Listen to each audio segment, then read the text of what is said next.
Hello everyone.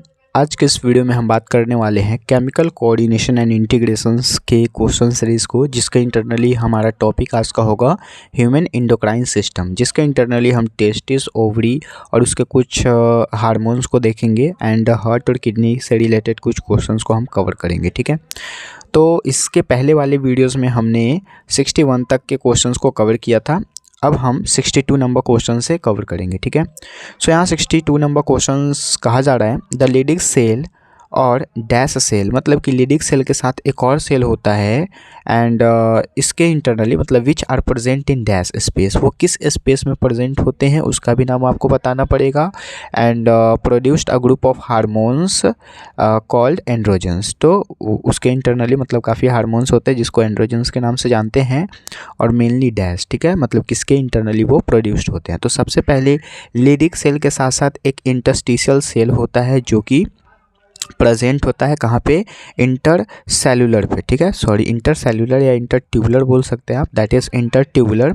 And फिर वो जो एंड्रोजन्स हार्मोन होता है वो मेनली टेस्टोस्टेरोन से सिक्रीट होता है, क्योंकि एंड्रोजन्स मेल के इंटरनली टेस्टिस में बनता है। ठीक है, so correct answer is interstitial cell, दूसरा इंटर ट्यूबुलर और तीसरा लास्ट में टेस्टोस्टेरोन होना चाहिए। ए नंबर ऑप्शन में तो यहाँ कार्टिसोल है। दूसरा नंबर ऑप्शन जो यहाँ पे बी नंबर है उसके इंटरनली आपको मैं दिखा दूँ, यहाँ पे फिर क्या है, टेस्टोस्टेरोन है, लेकिन इंटरस्टिशियल सेल के साथ इंटर ट्यूबुलर के साथ साथ फिर क्या, टेस्टोस्टेरोन होना चाहिए ना, लेकिन यहाँ टेस्टोस्टेरोन ना होकर के टेस्टोयूट्रोसन कुछ ऐसे लिखा हुआ है, तो ये भी गलत ऑप्शन हो गया।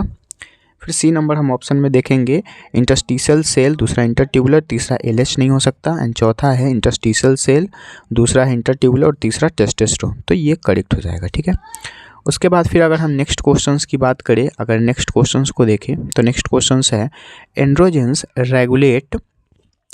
किसको रेगुलेट करता है। तो सबसे पहले वो मसल को ग्रोथ भी करता है, साथ साथ वो एसेसरी सेक्स ग्लैंड के डेवलपमेंट में भी वर्क करता है एंड मैचुरेशन तो करता ही है। So all of this is the correct answers. ठीक है, अब आते हैं हम अपने आगे क्वेश्चन पे। Again the next questions, androgens act on the ए, मतलब कि एंड्रोजेंस कहाँ पे एक्ट करता है, तो एंड्रोजेंस सीएनएस को एक्ट करता है। ठीक है, and influence the male sexual behaviour called dash, तो उसको हम बोलते हैं लेबिडो। ठीक है, एंड दिस हार्मोन प्रोड्यूस्ड, और ये लेबिडो हार्मोन जो होते हैं वो क्या प्रोड्यूस्ड करते हैं, मतलब कि इफेक्ट ऑफ द प्रोटीन। तो सबसे पहली बात वो हमारा कैटाबॉलिक को मतलब कि प्रोड्यूस्ड करते हैं, जो कि इफेक्ट करता है प्रोटीन और कार्बोहाइड्रेट और मेटाबॉलिज्म को। ठीक है, सो सबसे पहला जो ऑप्शन होना चाहिए सीएनएस, तो यहाँ पीएनएस ये दोनों तो गलत, सीएनएस ये दोनों में से कोई एक हो सकता है। उसके बाद इसकी बिहेवियर के लिए कोई हार्मोन है जो सिक्रीट होता है, तो वो हार्मोन लेबिडो हार्मोन होता है। यहाँ लेबिडो है, यहाँ पे पेनिल है, तो ये हमारा सी नंबर ऑप्शन सही हो जाएगा, बाकी गलत। अगेन आते हैं नेक्स्ट क्वेश्चंस पे। क्वेश्चन नंबर 65 है development of epididymis and vas deferens seminal vesicle prostate gland and urethra is control by, तो ये किसके द्वारा कंट्रोल होता है, एंड्रोजन के द्वारा कंट्रोल होता है। ठीक है, अगेन फिर नेक्स्ट क्वेश्चन है question number 66 the estrogen is synthesized and secreted mainly by growing dash after ovulation and ruptured follicle is converted to a structure called dash and which secrete dash, choose the correct option। तो यहाँ पे right answer हो जाएगा first number graphene follicle. ठीक है, and दूसरा number जो होगा यहाँ पे रप्चरिंग के लिए पूछा गया है, तो ये कार्पस ल्यूटियम हो जाएगा।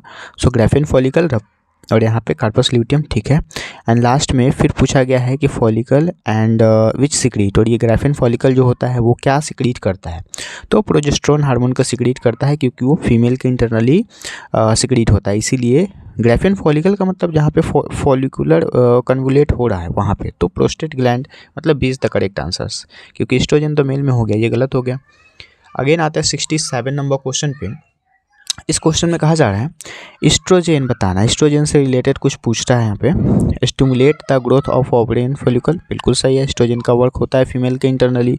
Again stimulate the appearance of secondary sex character, ये भी सही है, stimulate the growth of mammary, बिल्कुल correct answer, all of this is the right answer.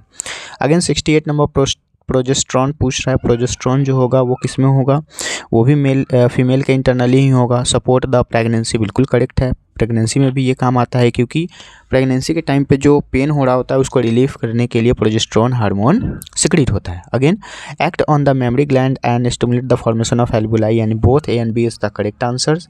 यहाँ control secondary sexual character in the female नहीं, first ही होगा। अगेन नेक्स्ट क्वेश्चन है गैस्ट्रो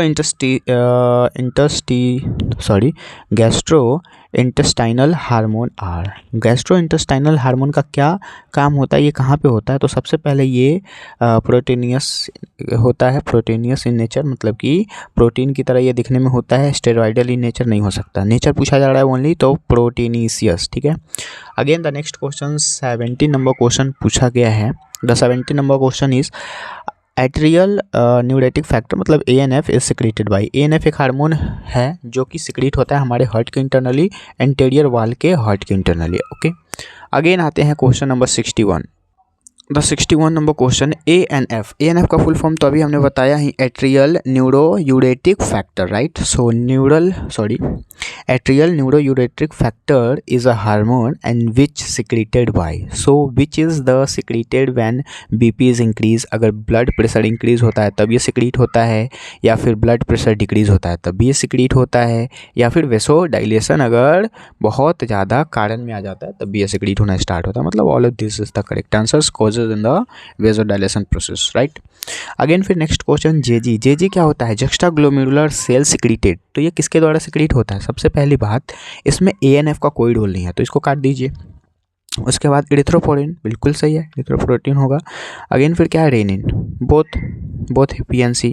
अगेन इरिथ्रोपोइटिन मतलब पोइटिन जो होता है वो क्या काम करता है? तो सबसे पहली बात, वो बॉडी के इंटरनली क्या करता है? इनहिबिट करने का काम करता है, ठीक है। मतलब B is the correct answers.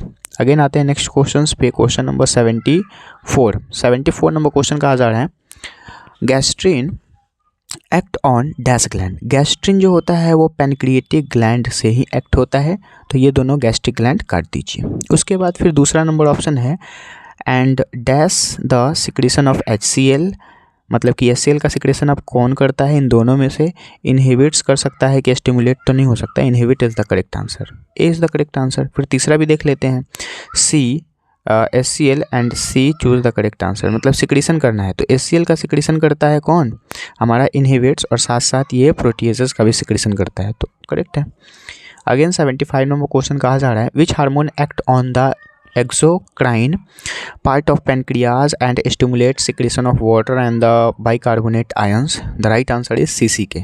CCK hormone तो बिल्कुल ही फेमस है, जो कि NCERT के बिल्कुल ही अच्छे से हेडलाइनिंग में लिखा गया है, तो बहुत ही इंपॉर्टेंट है, जिसको आप याद रखेंगे। This is very very important question. Again आते हैं नेक्स्ट क्वेश्चन पे। यहाँ पे क्वेश्चन पूछा गया क्लोलीसाइटोसिन, मतलब CCK का ही फुल फॉर्म लिखा हुआ है, एक्ट ऑन। वो किस चीज़ पे एक्ट होता है?